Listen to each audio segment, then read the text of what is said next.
So, here with a prescription for a healthy city. Please join with me in welcoming to the podium Dr. Eric Walsh.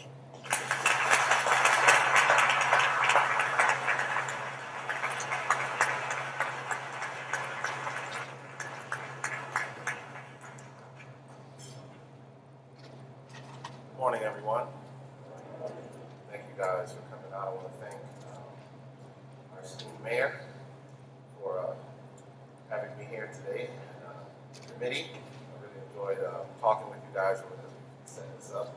I also want to thank a group that often doesn't get thanked, and that are my colleagues on the executive leadership team at the city of Pasadena. I know it sounds funny, but these are very hardworking people who really put the city first, really work hard to make the city better. So I really want to make sure I recognize them for all the hard work they do. I also want to recognize the city council. I want to say that the city council has actually helped me to really strengthen my belief in American democracy. And it's watching how they work together to make things happen and to really do what's best for the city. It really has emboldened my passion for this country and for what we do. So I thank the city council as well for all the hard work that they put in. With that said, we're going to get into our talk. And I was given this topic, the prescription for a healthy city. But I like the topic because I want to take us somewhere with this. And I'm going to start off in the book of Luke, the 19th chapter. Don't worry, this is not a sermon. But, you know, a little Bible at a prayer breakfast probably doesn't hurt. In Luke 19, the 41st verse, the Bible is speaking of Jesus, and it says, when he approached Jerusalem, he saw the city and he wept over it, saying, if you had known in this day, even you, the things which make for peace, but now they have been hidden from your eyes. Jesus is sitting above, looking down at the beautiful city of Jerusalem, a city whose name literally means peace.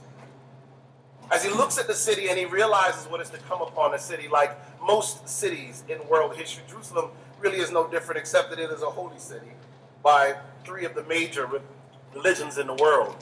He looks down and he recognizes that peace has left the city. It's occupied at this time by the Roman Empire, and Rome eventually is going to fight the uprisings that continue to happen in Jerusalem. And as he looks at the city, he weeps. And there are only 2 times in the Bible that Jesus is recorded to have wept. This is one of them. And the other time, of course, is outside of the tomb of Lazarus. And the reason Jesus weeps both times isn't because he can't fix the problem. In fact, he's about to raise Lazarus from the dead as he cries. But he weeps because Jesus cannot stand to see men suffer. He can't stand the pain. And as he, in his prophetic eye, looks down through history and sees all of the suffering that would come to earth, represented by the dead Lazarus, as Jesus looks at it, he cries. So I ask you today, what makes for a healthy city? Well, there are a lot of things that we do. And so Forbes produces the list of healthy cities, and they use some of these things to predict it. And Washington, D.C. has won 2 years in a row. And in 2010, Washington, D.C. dropped down to number 2. And Minneapolis, Minnesota jumped up to number 1. There's a picture here. And some of the things that they say make for a healthy city are open spaces, walking and biking trails, the health of individuals, quality health care services, access to fresh fruits and vegetables. All our low smoking rates are very important. Low rates of certain diseases. All of these things are factored in, and they come up with these lists. And they say, these are the healthiest cities in America. And of course, all of these things are critically important. And in fact, I love this city because the city has most of these things in place.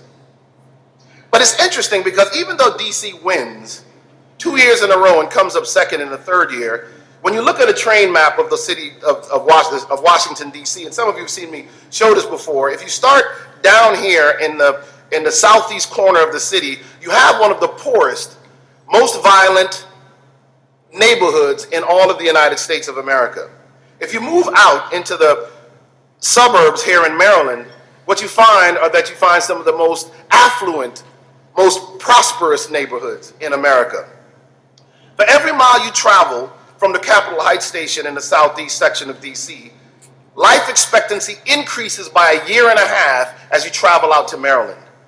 For every mile you travel. In fact, the average suburbanite near the Shady Grove station will live 20 years longer than the typical city dweller around Capitol Heights. And they won the healthiest city 2 years in a row. You see, because when we gauge health, sometimes we focus on things that seem to make a lot of sense, but being truly healthy is so much deeper than what your hemoglobin A1C is. Has a lot more to do with the average blood pressure of a city. And what I really want to bring to you is the next dimension in health.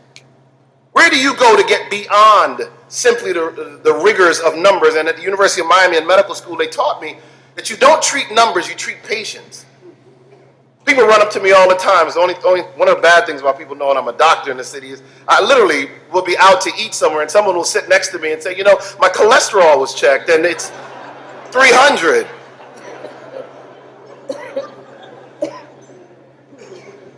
So what else might make a healthy city? There are those that argue it's transportation systems.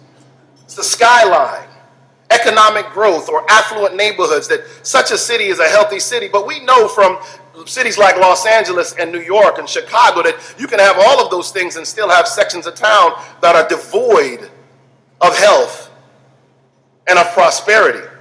In fact, if you look around the world, cities like Mexico City and Santiago and Chile are cities that have these incredible splits in who's who in the city. So if we speak about then the built environment, again, Jesus in Mark 13, verse 1, he says, as he was going out of the temple, one of his disciples said to him, Teacher, behold, what wonderful stones and what wonderful buildings. And Jesus said to them, do you see these great buildings? Not one stone will be left upon another, which will not be torn down. One of the great privileges I had, now, my mother was a single mother, and we grew up